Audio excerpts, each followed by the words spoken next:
أعوذ بالله أعوذ أعوذ بالله من من الشيطان الشيطان الرجيم. الرجيم. بسم بسم بسم الله الله الله الرحمن الرحمن الرحمن الرحيم. الرحيم. الحمد الحمد الحمد لله لله لله رب رب العالمين. العالمين. الرحمن الرحمن الرحيم. الرحيم. مالك يوم مالك يوم مالك يوم الدين. الدين. الدين إياك إياك نعبد نعبد وإياك وإياك وإياك نستعين. نستعين. نستعين اهدنا اهدنا الصراط اهدنا الصراط الصراط المستقيم. المستقيم صراط صراط الذين المستقيم. الذين أنعمت أنعمت عليهم عليهم غير غير المغضوب المغضوب عليهم ولا عليهم ولا ولا الضالين. الضالين آمين. آمين. Alhamdulillah. Alhamdulillahilladzi أنزل السكينة في قلوب المؤمنين ليزدادوا إيمانا مع إيمانهم. أشهد أن لا إله إلا الله وأشهد أن محمدا عبده ورسوله لا نبي بعده. اللهم Ya, صل ada. على سيدنا محمد وعلى آل سيدنا محمد. Oke, Alhamdulillah, oke. puji serta Tuh. syukur kehadirat Allah Subhanahu wa taala. Alhamdulillah adalah kata yang Allah anugerahkan pada kita semua untuk memujinya, ya. Sebagai kata juga yang kalimat juga yang ada dalam surah Al-Fatihah, surat pembuka.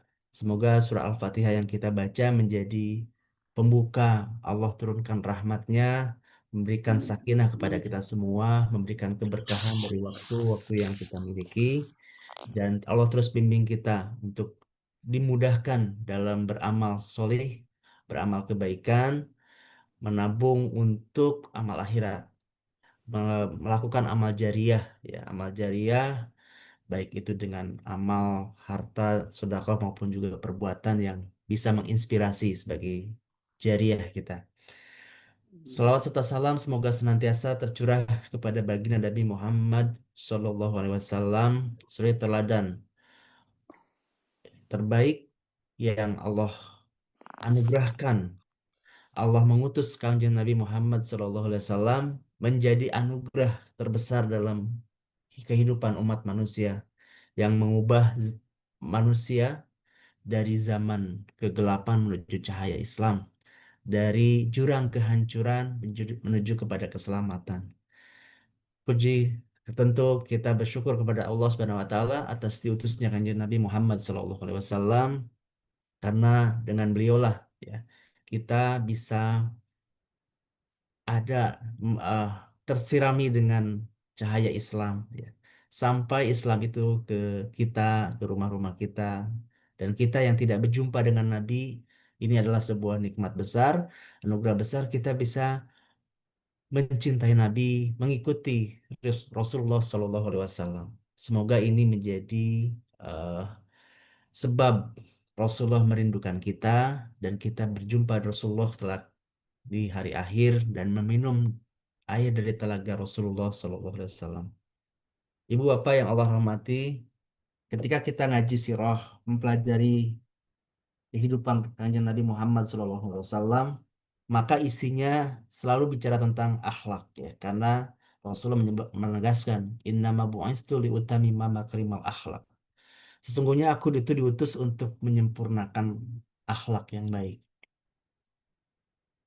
Tentu dengan metode, dengan uh, akhlak yang ditunjukkan, akhlak baik yang ditunjukkan oleh Rasulullah itu juga menjadi daya tarik, ya, untuk sampainya dakwah itu kepada siapa? Kepada orang-orang yang menjadi target dakwahnya Rasulullah.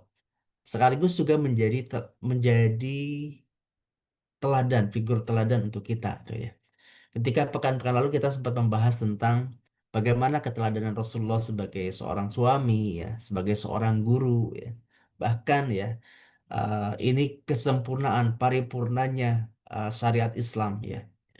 Dan melalui contoh Nabi Muhammad SAW, Rasulullah sangat detail memperhatikan bagaimana hubungan suami istri, bagaimana hak-hak istri dan hak suami, kewajiban hak istri dan kewajiban suami. Juga tentang hal detail tentang mengatur penampilan itu kan, ya. Bahwa itu tidak boleh dihindari, ya. Mengapa ketika pulang kerja, ya, istri ataupun suami ngabari ngabari dulu ke istri atau istri bertanya kepada suami kapan pulang ya. Kemudian suami ngabarin gitu. Supaya apa? Supaya istri itu mempersiapkan minimal nyisir gitu ya. Ketika suaminya pulang dari kantor, enggak rambutnya acak-acakan dan tidak membuat eh, apa namanya suami senang memandangnya ataupun menciumnya itu kan ya. Supaya tetap wangi, memandang apa rapi gitu kan ya setidaknya itu ya. Begitupun juga suami diperintahkan untuk menjaga penampilan gitu ya. Menjaga penampilan, rambut, wangi-wangian.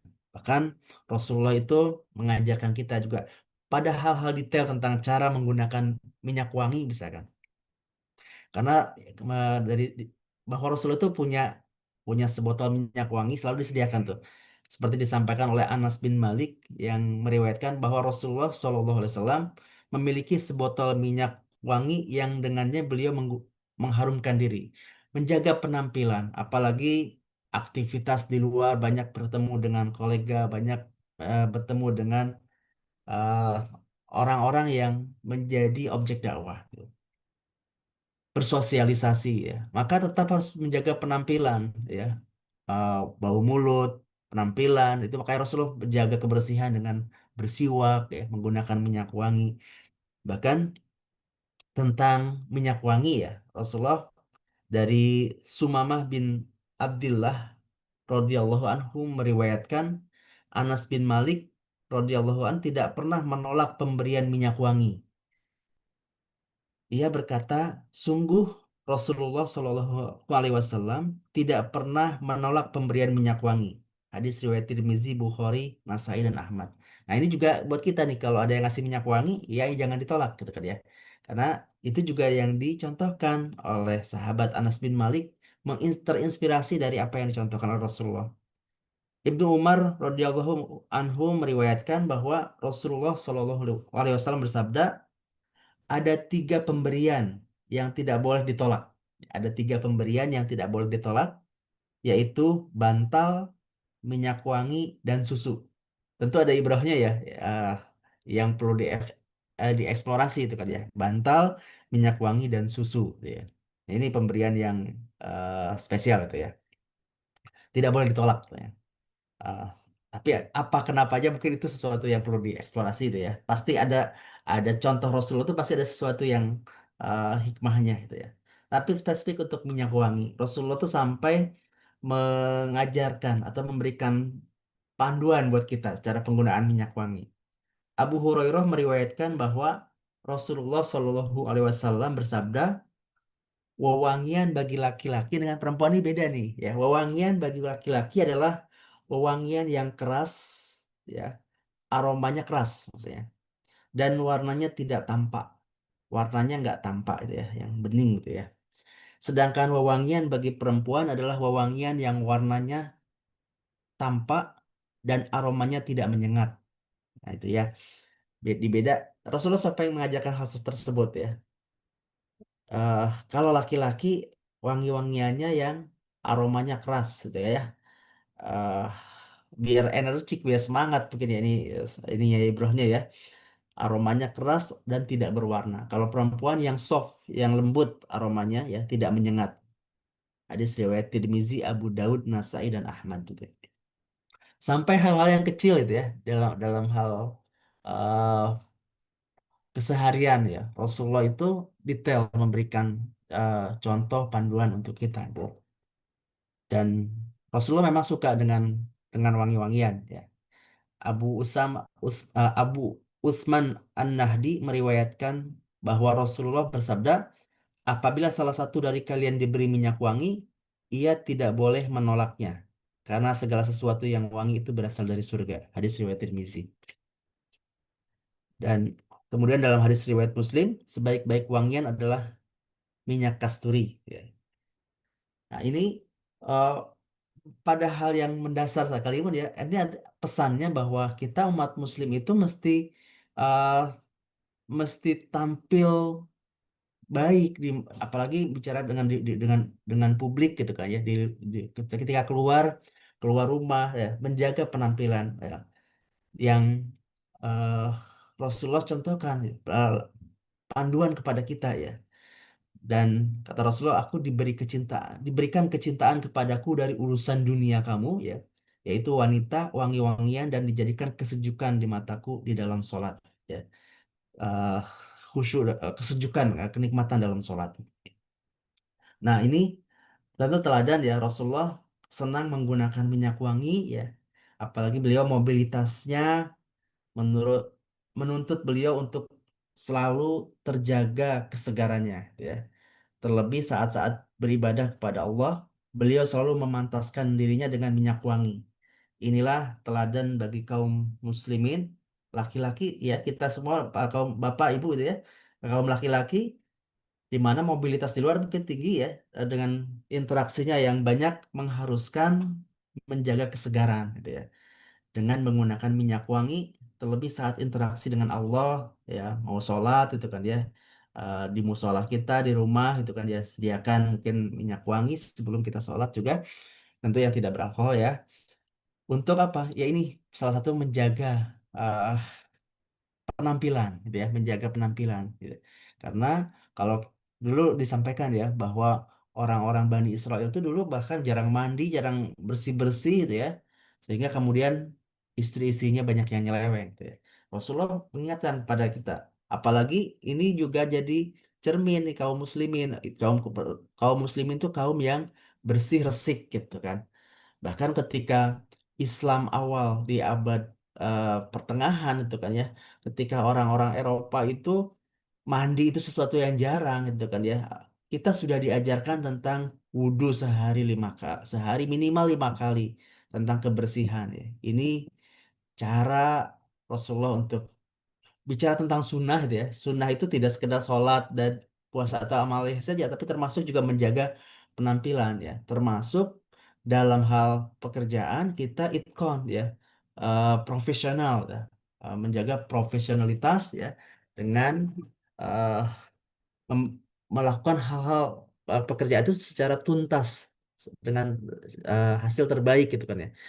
Itu adalah salah satu juga sunnahnya Rasulullah Shallallahu Alaihi Wasallam. Jadi ketika kita melakukan itu bukan karena semata-mata oh ini karena pekerjaan ya, tapi kita niatkan karena kita tahu nih bahwa menjaga penampilan itu adalah yang dicontohkan Rasulullah, sehingga kita niatkan juga ini untuk mencontoh Rasulullah ya, sehingga berbuah pahala itu kan ya. Memakai wangian pun ternyata bisa mendapatkan pahala ya, ketika kita tahu ilmunya bahwa ini yang dicontohkan Rasulullah. Saya berazam, saya berniat menjalankan apa yang dicontohkan oleh baginda Nabi Muhammad SAW tentang menjaga penampilan. Ya. Belum lagi tentang menyisir pun ya, cara nyisir rambut pun ya Rasulullah mengajarkan kepada kita ya. Nah, karena kerapian rambut ya itu juga dicontohkan Rasulullah. Ya. Ibunda Aisyah meriwayatkan, aku menyisir rambut Rasulullah SAW. Ya, sementara aku dalam keadaan haid. Dan Anas bin Malik meriwayatkan Rasulullah suka memperbanyak minyak rambut, ya, merapihkan jenggot, serta sering mengenakan penutup kepala hingga pakaian beliau menyerupai pakaian penjual minyak. Nah, ini juga sama nih, ah, memanjangkan, kan kita tahu nih memelihara memelihara jenggot itu sunnah itu ya, tapi harus merapihkan, jangan sampai sayang jenggotnya dipelihara itu ya, tapi tidak rapih, tapi kerapihannya ini yang juga ditekankan ya. Tadi sebagaimana Anas bin Malik menyampaikan bahwa beliau rambutnya disisir ya, pakai minyak rambut ya, rapih, artinya Rasulullah tuh suka dengan kerapihan. Bahkan dalam hal menyisir pun kita diberikan panduan. Ibunda Aisyah meriwayatkan Rasulullah suka mendahulukan anggota tubuh yang kanan ketika bersuci, menyisir rambut, dan mengenakan sandal ya. Dimulai dengan sebelah kanan. Nyisir rambut pun dari sebelah kanan gitu ya. Tentu ada ibroh, ada hikmahnya ya. Mungkin kalau digali lagi pasti ada sesuatu yang besar manfaatnya gitu ya. Nah, tapi juga ya, Rasulullah melarang kami untuk merapikan rambut dengan berlebihan, kecuali hanya sesekali ya. Oke, berlebihan ya. eh, Sekali lagi mungkin Rasulullah terbiasa merapikan rambutnya dengan cara disisir. Namun demikian beliau tidak berlebihan dalam urusan kerapihan. Ya, inilah teladan yang baik bagi kaum muslimin dalam urusan kerapihan diri. Ya, maka kita berlaku sederhana dalam urusan kerapihan, tetap menjaga kerapihan ya, tapi tidak berlebihan ya, sehingga menghabiskan waktu atau bahkan muncul sikap yang lebih bahaya lagi adalah ujub ya, bangga diri ya. Ini yang lebih berbahaya tentunya ya. Baik, Ibu Bapak sekalian yang Allah rahmati, ini sebagai intro tadi ya, bahwa alhamdulillah kita eh, mengikut apa menjadi umatnya Kanjeng Nabi Muhammad SAW.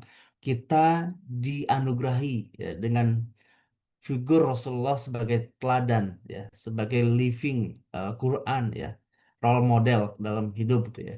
Maka kita umat Islam tuh kaya akan teladan, contoh itu kan ya. Ya, dalam hal dari mulai tidur sampai dengan bangun tidur sampai aktivitas lagi itu kan ya. Itu dicontohkan oleh Rasulullah. Bahkan tadi ternyata sunnah itu sangat luas itu kan ya. Termasuk cara untuk menjaga penampilan, pakai minyak wangi. Laki-laki pakai minyak wangi yang tidak berwarna tapi yang strong aromanya. Perempuan minyak wangi yang lembut aromanya gitu ya. Jangan dibalik gitu kan ya. Dan ini tentu saja adalah kekayaan hasanah Islam yang uh, Rasulullah ajarkan untuk kita semua. Baik Ibu Bapak yang Allah rahmati, ya. Tadi di awal bahwa bicara tentang Sirah Nabawiyah, maka kita akan melihat tentang kesempurnaan akhlak Rasulullah ya. Dalam semua aspek kehidupan, dalam semua peran dalam kehidupan ini. Baik itu sebagai ayah, ibu, saya ayah, kakek, ya, guru, ya. Bahkan dalam hal politik dan bernegara sekalipun, itu Rasulullah adalah teladan terbaik untuk kita semua. Dan sosok yang paling sukses ya dalam sejarah umat manusia, bagaimana membalikkan ataupun juga mengajarkan umat manusia dari ya yang masyarakat jahil ya. Kemarin kita bilang ya, di mana penganut agama mana sih sebenarnya yang sampai buang kotoran di tempat ibadah? Nggak ada kan? Tapi orang Arab sampai melakukan seperti itu. Orang Arab Badu datang ke masjid, kencing di dalam masjid. Nggak ada ceritanya umat agama lain gitu kan ya. Ini gambaran tentang betapa terbelakangnya sosial adab gitu ya, masyarakat ketika itu. Tapi Rasulullah dengan waktu singkat membalikkan orang-orang yang tidak eh, yang kurang eh, yang terbelakang tersebut itu kan ya, menjadi umat yang maju dan memimpin peradaban dunia. Nah, waktu dakwahnya Rasulullah itu singkat kan sebenarnya. 23 tahun ya, 13 tahun di Mekah dan 10 tahun di Madinah. Ya. Tapi dengan waktu singkat itu Rasulullah berhasil membangun fondasi ya. Kemudian setelah wafatnya Rasulullah bahkan para sahabat hampir menguasai 2/3 belahan bumi ya, sampai pada kekhalifahan Khulafaur Rasyidin, dilanjutkan dengan Khalifah eh, Utsmaniyah, kemudian Abbasiyah gitu ya. Nah, apa yang menarik ya, tentu Rasulullah sebagai pemimpin kaum muslimin termasuk teladan secara politik dan militer ya. Yang kalau kita lihat ya, apa sih yang mendorong keberhasilan kepemimpinan Rasulullah dalam bidang politik gitu ya. Yang paling menonjol adalah integrity. Jadi ini salah satu dari sifat dasar Rasulullah ya. Sidik, eh, amanah, patonah, dan tablik. Sidik itu benar. Benar itu adalah selalu berorientasi pada kebenaran kan. Sidik itu salah satu dimensinya adalah integrity ya. Apa itu integrity? Tidak ada kontradiksi antara apa yang dilakukan dengan yang diucapkan. Tidak ada kontradiksi antara perilakunya dengan sesuatu yang diserukannya. Ya, antara ucapan dan selaras antara ucapan dengan perbuatan. Dan semua ini ya, dan semua kebijakannya ya sejalan dengan dakwahnya Kanjeng Nabi dan semuanya untuk kepentingan dakwahnya ya. Sehingga ini yang menutup celah, menutup ruang ya, yang menutup celah orang-orang atau musuh-musuh dakwah untuk memukul dakwahnya itu sendiri. Ya. Karena tidak ada kontradiksi antara yang disampaikan dengan yang dilakukan, antara yang diserukan dengan yang dilakukan. Tentu kita sangat ini ya, gandrung juga sekarang nih ketika ada menteri yang mau eh, menyampaikan ya eh, realitas dan mau bekerja untuk rakyat. Tentu kita sangat mendambakan tersebut ya, sebagai tokoh politik yang diharapkan memberikan perubahan.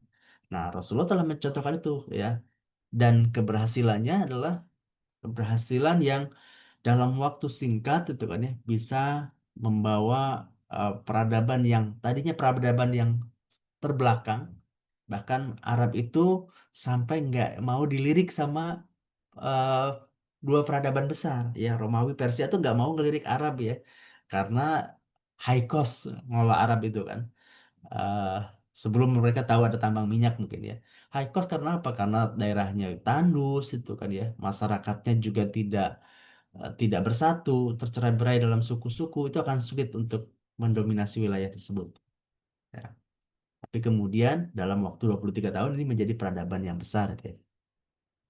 Dan apa yang menarik ataupun jadi eh, value dari dakwahnya Rasulullah ya. Bagi Rasulullah SAW sudah jelas bahwa prinsip dakwahnya adalah bahwa tidak ada penguasa hakiki atas manusia selain Allah.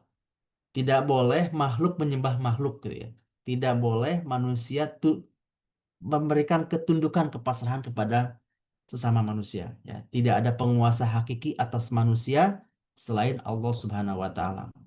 Dan ketundukan manusia kepada selain Allah adalah bentuk dari syirik gitu ya. Bukan hanya menyembah berhala itu kan ya. Termasuk juga ketika itu kan masih berjalan kehidupan raja yang disembah itu kan ya, pemimpin yang didewakan ya. Dan Rasul melakukan perubahan, dan perubahan mendasar yang harus terjadi di dunia adalah berpalingnya ketundukan sebagian manusia, sebagian mereka kepada sebagian yang lain. Ini esensi misi dakwahnya Rasulullah. Menghilangkan bentuk-bentuk, menghapus bentuk-bentuk kemusyrikan. Dan Ibnu Ishaq meriwayatkan dari Ibnu Abbas, ia berkata, ketika Rasulullah itu berdakwah kan, yang terusik adalah orang-orang yang punya kepentingan. Selalu demikian. Ya. Yang terusik adalah golongan elit yang punya kepentingan, ya, termasuk pun kepentingan terhadap seruan dakwahnya Rasulullah. Ya. Jadi para pembesar Quraisy ya seperti Utbah bin Rabi'ah, ya, Syaibah bin Rabi'ah, Abu Jahal itu ya, Abu Jahal bin Hisham, ya, Umayyah bin Khalaf, Abu Sufyan gitu ya, bin Harb. Ya. Ini adalah tokoh-tokoh besar Quraisy ya. Dan ketika seruan dakwah ya untuk membebaskan manusia dari penyembahan terhadap makhluk, bahkan terhadap manusia ya, di mana ada perbudakan itu di situ. Yang ter yang terganggu adalah para elit itu ya, yang punya kekuasaan, yang biasa merendahkan manusia dengan manusia yang lain gitu ya. Maka mereka terusik. Mereka tahu bahwa Rasul itu eh, dalam ini ya, asuhan atau pelindungan dari Abu Thalib. Maka mereka menemui Abu Thalib dan beraudiensi dengan eh, para tokoh Quraisy ini ya. Mereka berkata, "Hai Abu Thalib," gitu ya, "sesungguhnya Anda bagian dari kami. Kami datang kepadamu karena kekhawatiran kami akan dirimu. Kau juga tahu apa yang terjadi antara kami dengan keponakanmu," ya, maksudnya dengan Rasulullah. "Karena itu panggillah dia. Ya, buatlah kesepakatan agar ia tidak mengganggu kami dan membiarkan kami dan agama kami. Kami pun akan membiarkannya dengan agamanya." Jadi terusiklah orang-orang elit elit-elitnya Quraisy ini dengan dakwahnya Nabi karena mereka biasa menikmati keuntungan baik itu bisnis maupun juga kehormatan dan kekuasaan, ya. Yang satu menguasai manusia yang lain, ya, merendahkan manusia yang lain itu. Karena kemudian maka dipanggillah Abu Thalib memanggil Rasulullah, memanggil keponakannya yaitu Rasulullah. Setelah beliau datang, beliau berkata, eh, Abu Thalib berkata, "Wahai anak saudaraku, mereka adalah para pembesar kaummu. Mereka telah berkumpul, bersepakat untuk memberi dan mengambil apa-apa darimu." Rasulullah pun berkata, ya. Nah, setelah dikasih tahu bahwa maksud kedatangan mereka mau beraudiensi, maksudnya mau berkompromi tentang agama, tentang sembah menyembah itu kan, ya. Karena mereka melihat bahwa sudah banyak masif juga nih orang-orang yang masuk Islam gitu kan. Dan mereka merasa eksistensinya terganggu gitu. Sampai kemudian dibujuk Rasulullah karena gangguan terhadap dakwah Rasulullah itu dilakukan secara fisik, kekerasan sampai pada hal-hal yang halus, ya, membujuk, ya, termasuk Rasulullah juga dibujuk tuh, mau harta, mau kekuasaan, mau wanita, mereka mau eh, berkumpul untuk membujuk, memberikan supaya Rasulullah menghentikan dakwahnya.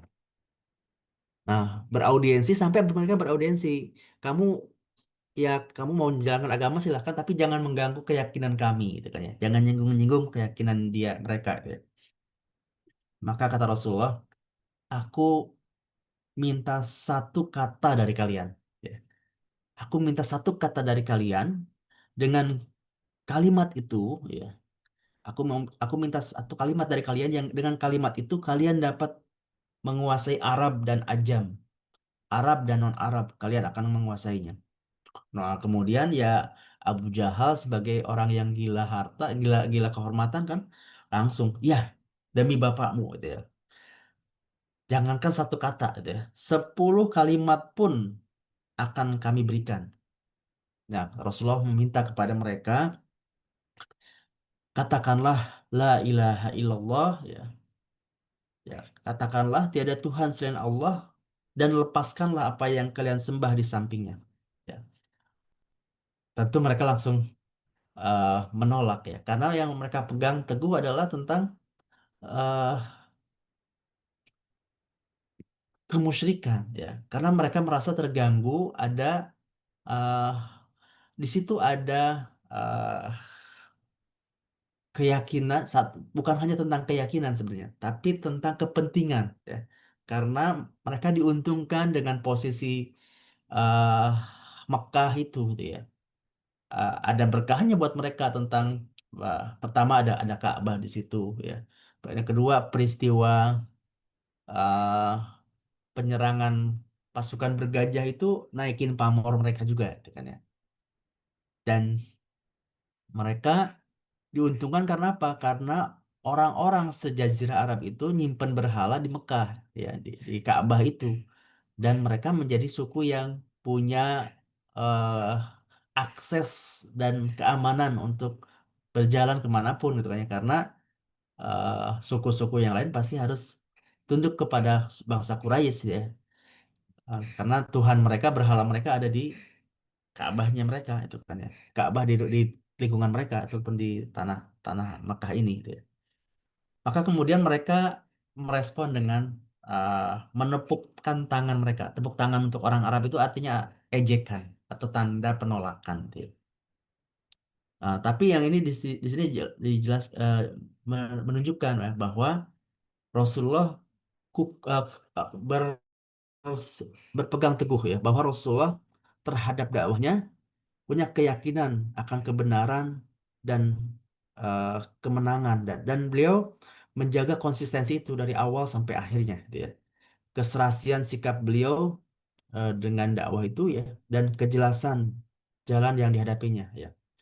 Dan ini eh, terus diperjuangkan meskipun, ya, Rasulullah mungkin beberapa kali kesempatan dibujuk, dirayu untuk melepaskan dakwah itu, ya. Bahkan juga mungkin jadi alternatif, mungkin kalau pemikiran kita ya udah ambil aja kesempatan lalu kemudian kembangkan dakwanya. Tapi tidak, Rasulullah tidak mau mencampur adukan antara tauhid dengan kemusyrikan. Karena yang mereka pegang teguh adalah mereka ingin tetap menjaga kemusyrikan gitu ya. Itu yang tidak eh, Rasulullah inginkan. Rasulullah ingin melepaskan manusia dari penyembahan terhadap makhluk. Kemudian riwayat lain ya, Ibnu Ishaq juga meriwayatkan dari Az-Zuhri tentang kisah penawaran dakwah Rasulullah kepada Bani Amir bin Sa'sa'ah. Kemudian Buhairah Ibnu Faras berkata kepadanya, "Bagaimana sekiranya kami mengikutimu seperti yang engkau perintahkan, kemudian Tuhan memenangkanmu terhadap orang-orang yang menentangmu." Nah, ini Ibnu Faras ini adalah eh, ketua suku dari Bani Amir ya.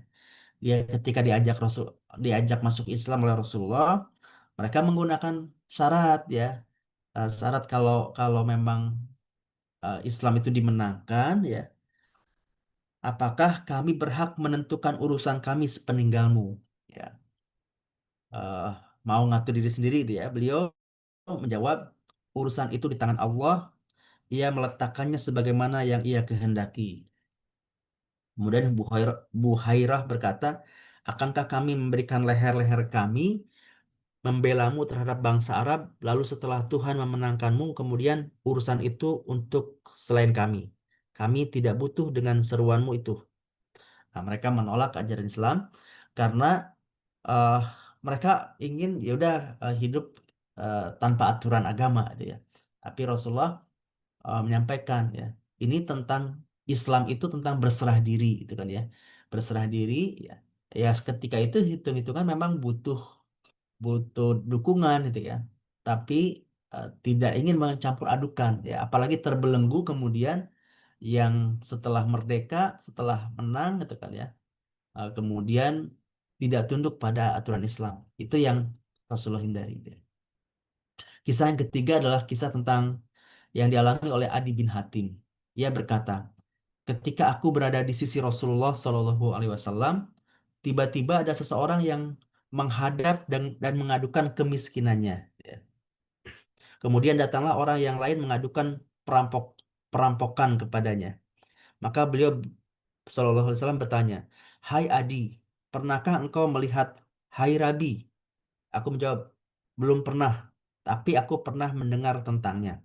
Beliau bersabda, nah ini jika engkau berumur panjang, gitu ya, ini kisah, ini dialog ini, tapi mungkin kita highlight di sini. Jika engkau berumur panjang, pasti engkau akan melihat seorang wanita yang bepergian dengan harta melimpah berjalan hingga tawaf di Ka'bah dan tidak takut kepada siapapun selain Allah. Jika engkau berumur panjang, pasti engkau akan membuka harta-harta simpanan Kisra. Aku bertanya, Kisra bin Harmus, ya maksudnya Kisra bin Hurmus itu adalah Kisra pemimpin Persia yang nggak terjangkau lah untuk orang Arab itu ya. Orang Arab tuh jangankan bisa masuk eh, ke sana ya, jangankan bermimpi untuk menaklukkan mereka. Ketemu sama orang-orang Persia, orang Romawi aja mereka pulang ke kampung halamannya udah senang banget, bangga banget itu ya. Ketemu bangsawan di sana tuh ya. Nah, ini disampaikan oleh Rasulullah, jika engkau berumur panjang, pasti engkau akan membuka harta-harta simpanan Kisra. Ini kabar ya, kabar dari Rasulullah, keyakinan Rasulullah ya, keyakinan akan kebenaran dan kemenangannya ya. Dan beliau ya serta pengetahuannya akan akhir dari apa yang beliau perjuangkan. Visinya Rasulullah jelas itu kan ya. Ini tentang visi ya. Disampaikan kepada Adi bin Hatim. Dia orang cerdas sebenarnya. Dan dia mengadukan tentang kondisi bangsa Arab yang sangat rentan dengan perampokan ya. Bahkan ini orang tuh kenapa orang-orang itu bersekutu dengan suku-suku yang lain? Karena apa? Karena hidup di gurun pasir itu di tanah nomaden seperti itu, orang merdeka bisa dirampas kemerdekaannya, dijadikan budak, dijual gitu kan ya. Makanya banyak tuh orang-orang yang eh, ibu-ibu misalkan menyusukan bayi-bayi orang Quraisy itu ya, itu ternyata tujuannya bukan semata-mata cari uang, ya, bukan semata-mata dapat upah, tapi ingin berasosiasi, ingin berserikat dan terikat persaudaraan dengan orang-orang suku Quraisy, ya, yang dianggap sebagai suku yang kuat, gitu kan ya. Sehingga kalau ada apa-apa mereka bisa eh, berlindung, gitu ya. Itu yang terjadi. Itu kondisi yang menunjukkan bangsa bangsa Arab ketika itu tidak aman. Tapi Rasulullah ngasih kabar kepada Adi bin Hatim, ya kalau kamu berumur panjang, kamu akan lihat perempuan jalan dan membawa harta, nggak takut dan bisa sampai ke Mekah dan sampai tawaf di sana. Ya. Bahkan kamu bisa masuk ke simpanan harta-hartanya Kisra, Raja Persia. Adi berkata, aku pun melihat seorang wanita dengan harta yang melimpah berjalan dari Hairah hingga tawaf di Baitul Haram dan tidak takut selain kepada Allah. Aku juga termasuk mereka aku juga termasuk mereka yang membuka harta-harta simpanan Kisra bin Hurmuz. Ya. Adi bin Hatim em, apa namanya menyaksikan kebenaran ucapan Rasulullah. Setelah Rasulullah wafat, itu kan Persia ditaklukkan, gitu ya. Dan Adi bin Hatim menyaksikan tentang pembukaan itu. Sama seperti kisahnya eh, seorang yang ketika Rasulullah hijrah, ya, yang mengejar Rasulullah dengan kuda, gitu kan ya. Tapi kudanya selalu tersungkur, ya, sampai dia dikasih pesan kepada Nabi, engkau akan memakai pakaian Kisra, gitu ya, pakaian orang Persia. Eh, Suraqah bin Malik namanya, ya. Dia tadinya mau menyerang Rasulullah, ya, tapi Rasulullah, ya, dengan tentu taufik dari Allah, bimbingan dari Allah, ya, karena apa yang disampaikan oleh Rasulullah adalah atas bimbingan wahyu, ya, dan menyaksikan, ya, tentang kemenangan dakwahnya Rasulullah, ya. Nah, ini kisah ini, ya, tentang bagaimana keyakinan akan kebenaran dan kemenangannya, ya, serta juga keserasian sikap beliau dengannya, itu ya. Nah, bujukan rayuan untuk menghentikan dakwah itu sangat besar, ya. Termasuk pun orang-orang musyrik itu telah berkali-kali meminta agar Rasulullah Shallallahu Alaihi Wasallam mengusir orang-orang lemah dari kalangan muslimin agar mereka pantas duduk, duduk bersamanya. Desakan, ya udah kami masuk Islam, tapi kamu jangan, kami nggak mau duduk duduk dengan orang-orang lemah, orang-orang miskin, gitu ya. Itu kesombongannya orang-orang musyrikin Quraisy ketika itu. Mendesak Rasulullah untuk mengusir orang-orang lemah dari kalangan muslimin agar mereka bisa mau masuk masuk Islam. Namun setiap kali mereka meminta hal itu, Rasulullah Shallallahu Alaihi Wasallam selalu menolaknya. Ya. Di antara riwayat tentang ini adalah yang dikeluarkan oleh Abu Nuaim dari Ibnu Mas'ud berkata, beberapa pembesar Quraisy melewati Rasulullah Shallallahu Alaihi Wasallam sedang di sisinya ada Suhaib, ada Bilal, Kabab, Amar, ya, radhiyallahu an. Ini eh, golongan budak mungkin ya kalau itu ya, tapi sudah dimerdekakan oleh eh, Abu Bakar As-Siddiq telah membebaskan Bilal itu ya, Suhaib, Kabab bin Arad ya, kemudian Amar, eh, keluarga Amar itu ya, dan beberapa duafa Muslim lainnya.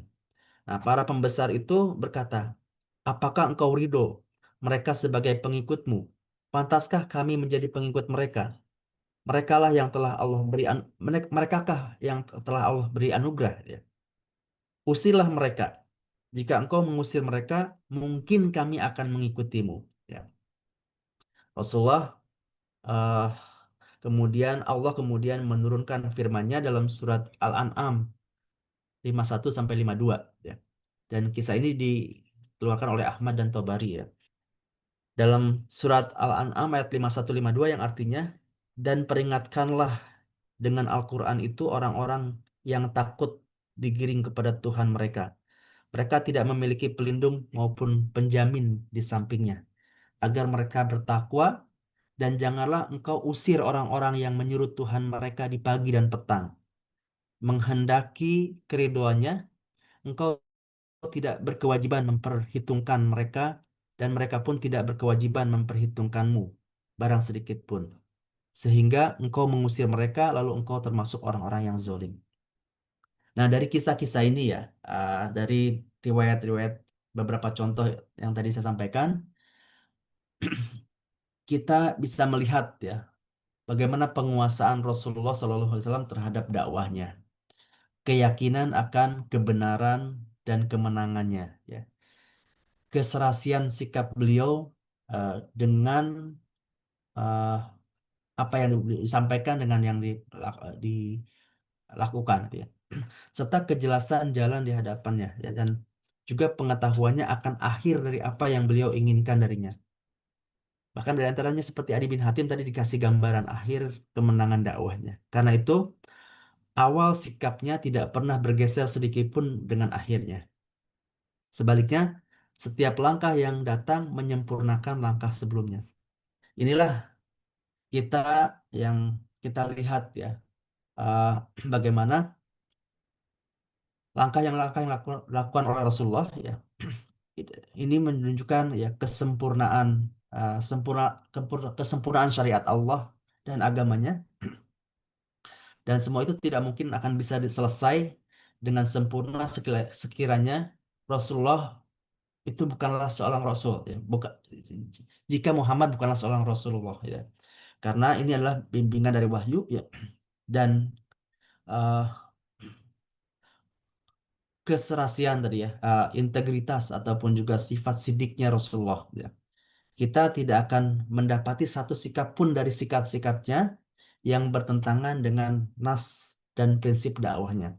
Dan ini adalah menjadi kunci bagaimana Rasulullah dakwahnya dengan waktu singkat ya, 23 tahun, dengan prestasi yang luar biasa ya, dan menjadi uh, tokoh politik yang berbasis ideologis paling sukses sepanjang uh, peradaban manusia ya. Karena dakwah apapun ya yang eh, bagaimana juga Rasulullah ya melakukan dakwah itu dengan penuh strategi ya. Karena dakwah apapun yang tidak mengambil sikap yang pas terhadap musuh pasti akan dipukul kelak di kemudian. Pasti akan dipukul telak ya, dan kemudian mudah akan sirna. Dan ini juga yang dilakukan oleh Rasulullah ya. Ketika di Mekah beliau bersabar dan menyuruh para pengikutnya untuk bersabar ya. Bahkan Khabbab bin Arad itu sempat eh, ditegur Rasulullah ketika mengatakan kapan pertolongan itu datang gitu kan ya. Eh, Rasulullah mengatakan ya, dulu umat-umat terdahulu mereka menjaga iman itu sampai ada yang disisir rontok kulitnya dagingnya dari tubuhnya itu. Nah, fase di mana di Mekah itu ya, fase yang beliau bersabar dan menyuruh para pengikutnya untuk bersabar. Sekiranya menempuh cara lain ya, berperang misalkan, tentu mereka akan habis dibunuh ya, dimanfaatkan untuk balas dendam, dan tentu tidak mungkin melanjutkan proses penyampaian dakwah yang berkelanjutan. Sebaliknya, setelah berpindah ke Madinah, kita akan dapati sikap dan kebijakannya disesuaikan dengan situasi dan kondisi yang baru di situ ya. Mulai dibuat perjanjian hingga perdamaian. Nah, ada perang, ada membalas dan eh, melakukan eh, penaklukan gitu ya. Dan ini adalah cara-cara yang disesuaikan dengan kondisinya ya, agar tetap bisa bertahan dengan proses penyampaian ya, agar tidak pernah terhenti ya, sampai tauhid itu sampai kepada umatnya, sampai kepada kita semua ya. Itu juga yang selalu dipikirkan Rasulullah, bagaimana dakwah itu sampai kepada umat manusia. Dalam kondisi di Mekah yang paling genting, Rasulullah tetap bertahan di Mekah, tapi Rasulullah mengutus sahabat-sahabat terbaiknya, sahabat-sahabat dari golongan orang-orang yang terpandang, yang nanti bisa menyampaikan estafet dakwah ya.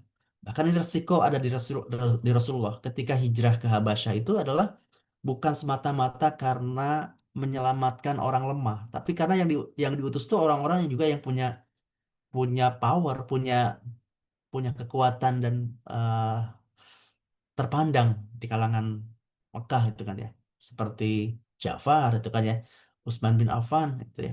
Diutus ke Habasyah karena apa? Karena kalau ada sesuatu yang terjadi dan kalah hancurnya dakwah di Mekah, masih ada eh, generasi ataupun orang-orang yang bisa melanjutkan estafet dakwah. Begitu sampai sampai sebegitunya yaitu Rasulullah memikirkan memastikan bahwa dakwahnya itu terus sampai eh, kepada umat manusia ya.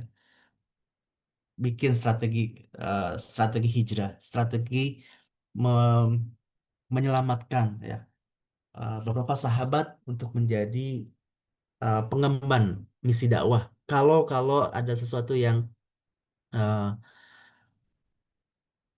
mengancam ya untuk kelangsungan dakwah di Mekah. Karena begitu kuatnya desakan ataupun juga ancaman dakwah ketika fase 13 tahun pertama di Kota Mekah. Baik Ibu Bapak yang Allah rahmati, mungkin ini pembukaan ya untuk kita bahas tentang bagaimana eh, keteladanan Rasulullah sebagai tokoh politik ya dan negarawan. Ya, Insya Allah kita lanjutkan dalam pertemuan yang akan datang. Mungkin demikian, kurang lebihnya mohon maaf kalau ada kekurangan dalam hal penyampaian. Tapi sekali lagi ketika kita membaca sirah, mengkaji sirah, maka semuanya isinya tentang akhlak. Dan yakin sekali bahwa pada diri Rasulullah itu ya, dalam tuntunan Islam itu sangat detail sekali ya. Tadi di awal sampai hal yang kecil tentang penggunaan minyak wangi pun ternyata Rasulullah sampai memberikan contoh dan teladannya, panduannya. Mungkin demikian Ibu Bapak sekalian yang Allah hormati. Sekali lagi kurang lebihnya mohon maaf kalau ada kekurangan.